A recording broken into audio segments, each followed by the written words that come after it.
Today, I will introduce to you the array formulas through practical examples from our daily business operations. We will work with an order dataset that includes the following fields: order date, customer, product, category, quantity, unit price, discount, shipping fee, tax rate, and status.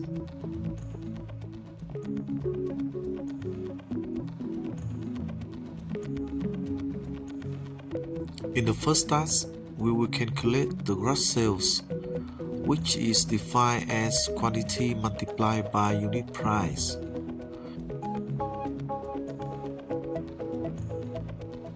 We begin with the traditional approach by calculating one cell at a time and dragging the formula down to copy it across the column. And then, now we switch to array formula.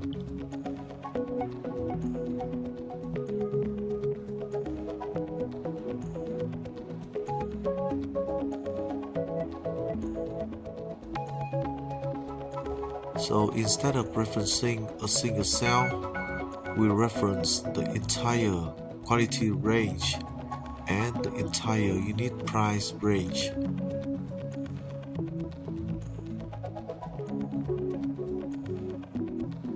You see, the formula performs element by element multiplication and returns the results for the entire column at once.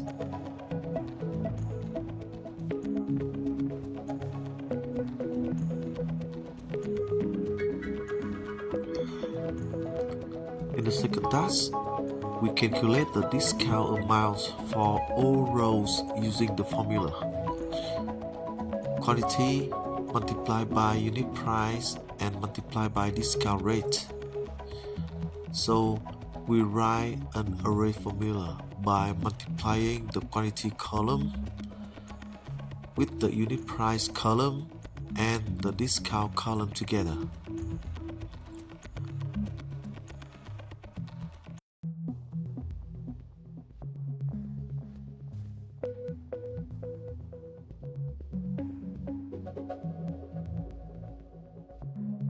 After checking the results, we noted an important behavior of the array formulas.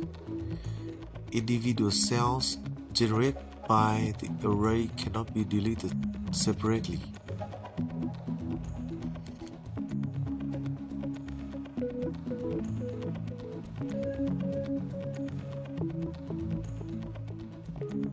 In the task number 3, we create a new column called shipping priority. If the order quantity is greater than or equal to 10, the priority is set to high priority. Otherwise, it is set to standard. So, we use an if array formula. So, where the logical test checks whether the quantity range is greater than or equal to 10, and then the value, if true, is high priority and the value is false is standard.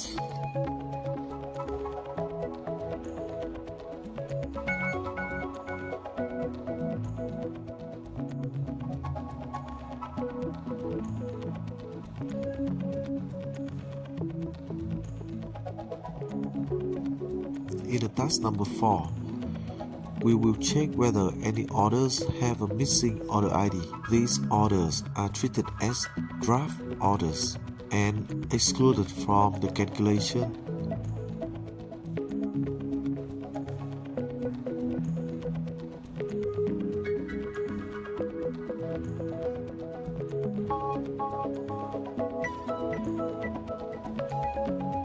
So our array formula checks whether the order ID is blank or not. If it's blank, the result remains blank. Otherwise, the order value is calculated as quantity multiplied by unit price.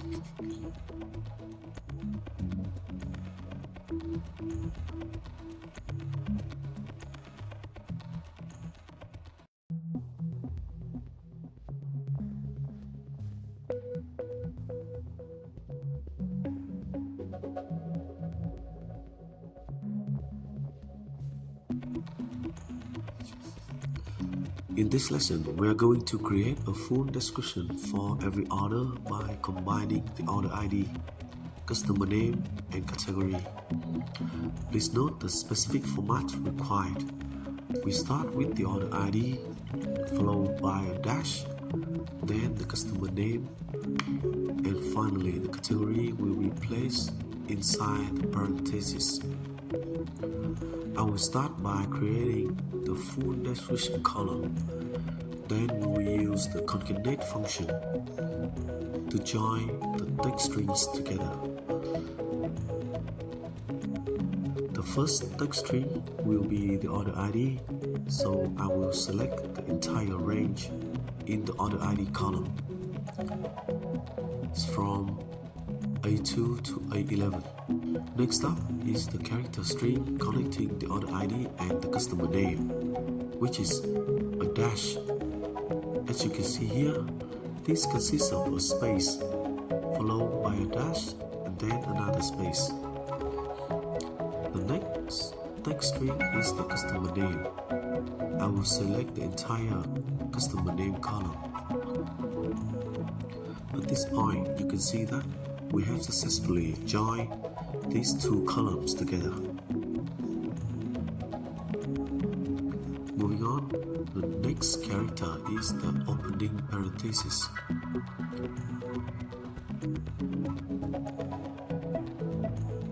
The text string following that will be the category, so I will select the entire category column from D2 to D11. And then the final text string will be the closing parenthesis. So you can see we simply need to use a comma to separate the text strings from one another. Finally, we have obtained the result exactly as required.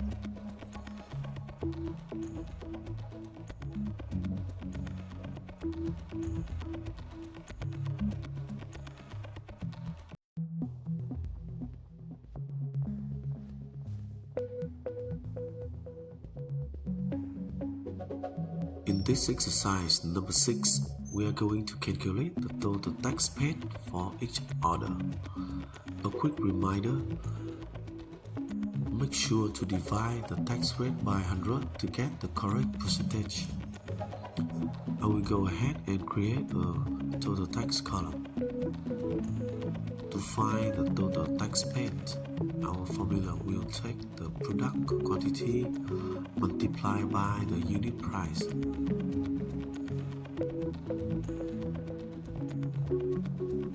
Then multiply by the rate after the discount percentage is deducted.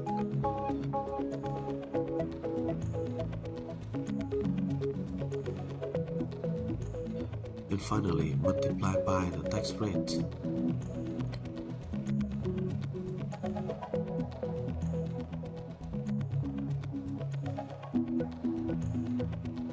Let me verify this for you by calculating each step individually. First, we calculate the gross sales, and then we determine the discount amount. Next, we will find the total sales after the discount, which is the gross sales minus the discount amount. And we take that figure and multiply by the tax rate to get the final tax value.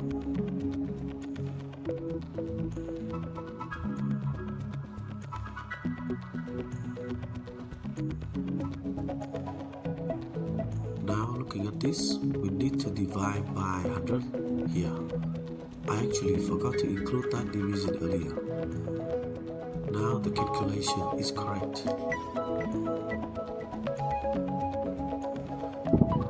In the task number 7, we are going to calculate the final total for all orders.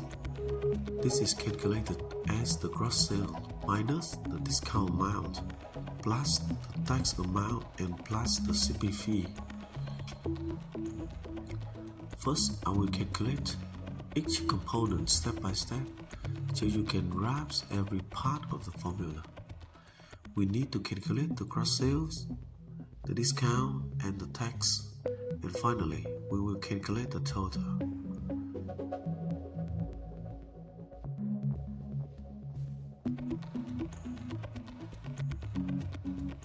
To start, the gross sales equals units multiplied by the unit price.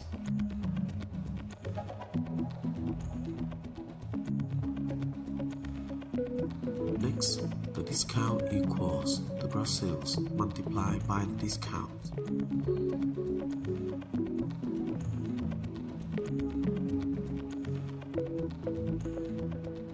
Following that, the tax equals the gross sale minus the discount multiplied by the tax rate and divided by 100.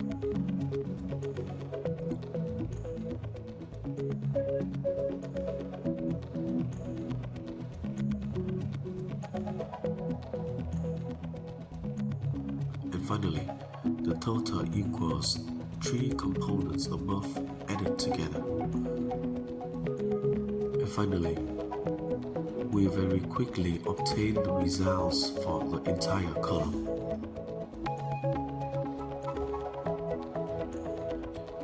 In the task number 8, we will extract the month from the order date using the months function.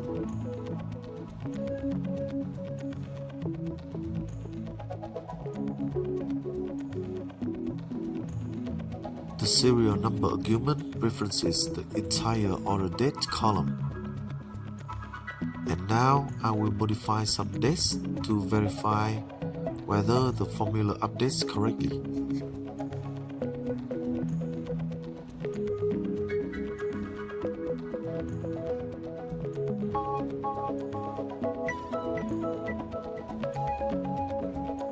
In the task number 9, we are going to create a region check column. The goal is to return true if the destination is USA and false for all the other countries. The function we are going to use here is the if function. For the first argument, the logical test, I will select J2 and I'm actually going to input the entire destination column from J2 to J11 and set it equal to USA. This means our value if true will be true and our value if false will be false. And just like that, as you can see, we have very quickly obtained the result. In this column, we have the two rows listed as USA and we have two corresponding true values returned.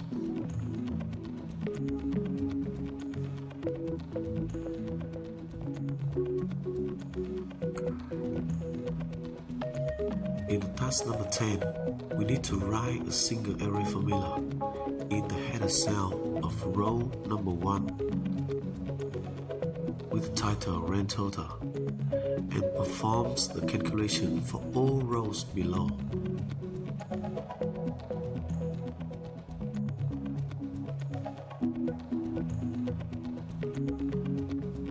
And next, as usual, we are going to calculate all the values within the data.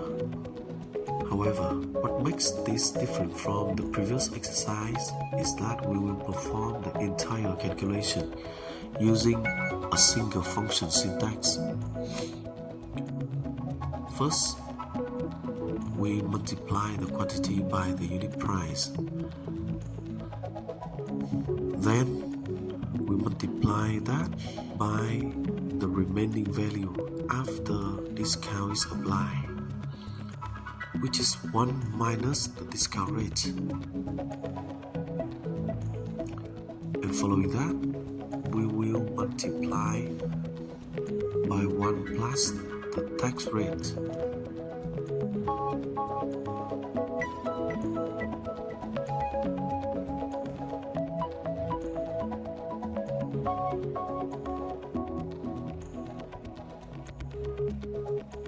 And finally, we will take this entire cluster and add the shipping fee.